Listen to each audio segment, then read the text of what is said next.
Le Talk Orange Le Figaro, question Carl Meus, réponse Philippe Marini. Philippe Marini, bonjour. On démarre par une série de 4 questions. Vous essayez de répondre par oui ou par non. Jérôme Cahuzac a-t-il eu raison de démissionner du gouvernement? Il aurait dû le faire plus tôt. Êtes-vous favorable à une loi sur le respect de la laïcité dans les entreprises privées?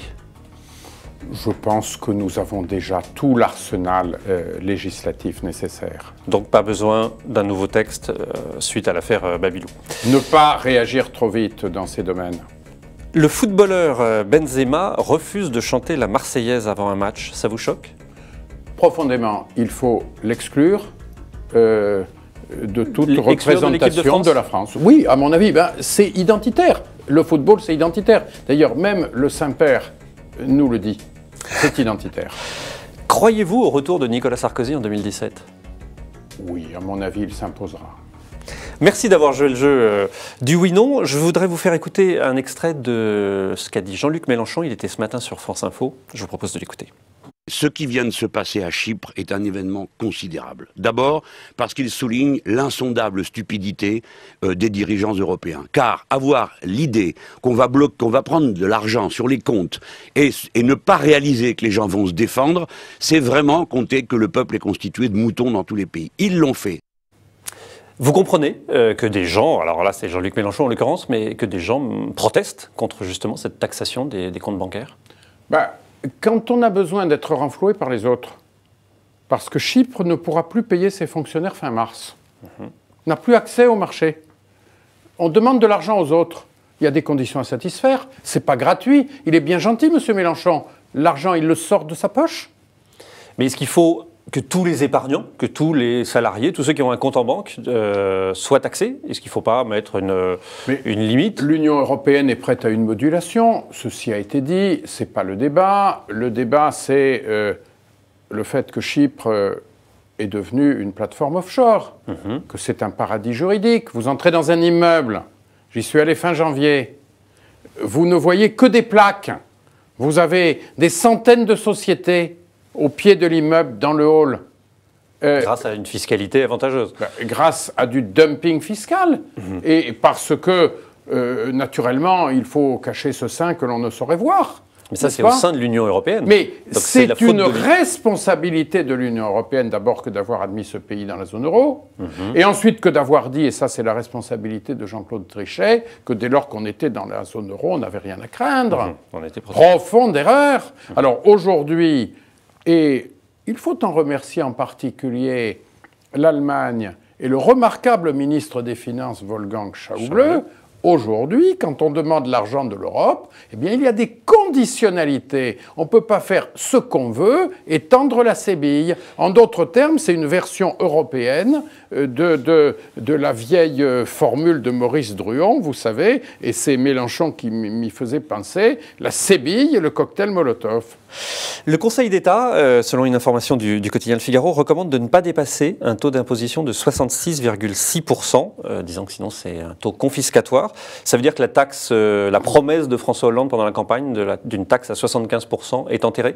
Encore une promesse complètement hasardeuse, et à laquelle son auteur d'ailleurs ne devait pas croire.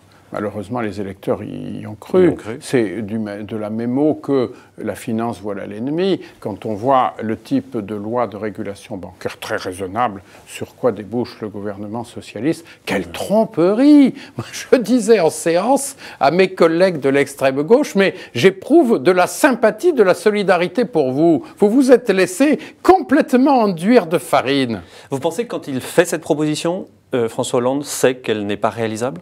Bien entendu. D'ailleurs, Jérôme Cahuzac, il apprend ça sur un plateau de télévision. Il est chargé de la stratégie fiscale. On ne lui a rien dit. Ouais. Mais enfin, vraiment, ces méthodes sont condamnables. Méthodes de communication politique, cynisme politique, placé au plus haut degré. Qu'est-ce qu'il faut faire maintenant? Rien. Supprimer la taxe, ne pas y revenir, c'est ce qui serait le plus sage. Elle a été supprimée par le Conseil constitutionnel. Oui. Et il n'y a nulle surprise dans ce que vous disiez, puisque le Conseil constitutionnel se nourrit du Conseil d'État. Bon. Mais les 75%, c'est une façon de miner notre compétitivité, de faire partir les capitaux. Il est bien évident que ceci doit s'arrêter. Alors, comme le gouvernement est pris au piège de ces promesses, il va essayer de monter une usine à gaz pour faire, sans faire, en disant qu'il fait, en ne faisant pas bien. Et puis, pour nous, ça va être pain béni. Justement, aujourd'hui, l'UMP tient sa convention fiscale. Parmi les propositions de Mariton, l'idée d'un choc de compétitivité de 40 milliards. C'est réaliste dans le contexte actuel? Je ne me prononce pas sur le chiffre, mais oui, ceci se relie d'ailleurs à ce que disait Jean-François Copé dans le débat à propos de la motion de censure. Un Big Bang, oui, on a besoin d'un Big Bang, on a besoin de changer de système. Notre système fiscal n'est plus amendable. On est sans cesse en train de rectifier, faire un bout de niche en plus, un bout de niche en moins, d'essayer de satisfaire toutes les corporations. Ça n'a pas de sens. On a besoin d'un nouveau souffle, d'une nouvelle stratégie fiscale, de poser le problème autrement et peut-être même de changer la table, en tout cas de l'élargir. Pourquoi vous ne l'avez pas fait pendant les 10 dernières années où la droite était au pouvoir? C'est finalement le reproche qu'on peut vous faire. Vous savez, peut-être faute de courage. Moi, j'ai appelé ce changement de mes voeux, je l'ai écrit dans un livre de fin 2006 qui s'appelait « Propos pour la rupture ». La rupture, pour moi, ça voulait dire ça. Ce livre a été préfacé par Nicolas Sarkozy. Mais le Nicolas Sarkozy, pris dans la gangue du pouvoir et des administrations et de tout ce qui est convenable et politiquement correct, même lui, n'a pas osé le faire ou n'a pas pu le faire? Il n'a pas senti. Car Nicolas Sarkozy, il faut qu'il sente avant de faire. Et pour prendre un risque, il faut qu'il sente les choses. Mais si même lui n'a pas pu le faire ou n'a pas senti qu'il pouvait le faire, qui pourrait le faire? Je pense qu'il va être changé par les épreuves. Il faut des épreuves, il faut des échecs, et il faut rebondir. Parce que peut le faire notre en France, pays, ce choc fiscal. Oui. Vous pensez, et vraiment? On peut et on doit. Et c'est la seule possibilité. Et ne pas prendre de risques, c'est prendre des risques encore beaucoup plus grands. Dernière question sur l'UMP. Jean-François Copé donc, a soutenu la motion de censure, le débat hier. Comment vous l'avez trouvé? Oh, excellent, mais vous savez, il est inoxydable, notre Jean-François, parce que pour être passé par tout ce qu'il a vécu en fin d'année, vraiment les colibés voués aux gémonies par tout le monde, ringardisé, enfin, vraiment, il était la tête de Turc de l'ensemble, presque l'ensemble de vos confrères. Et puis, il en ressort.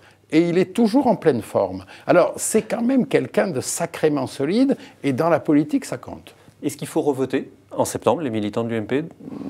J'entends bien des militants dire pourquoi faire, il faut qu'on se concentre sur les municipales, les vrais enjeux. Donc tout ceci, à mon avis, va se décanter. Philippe Marini, merci d'avoir répondu à nos questions. Merci à vous.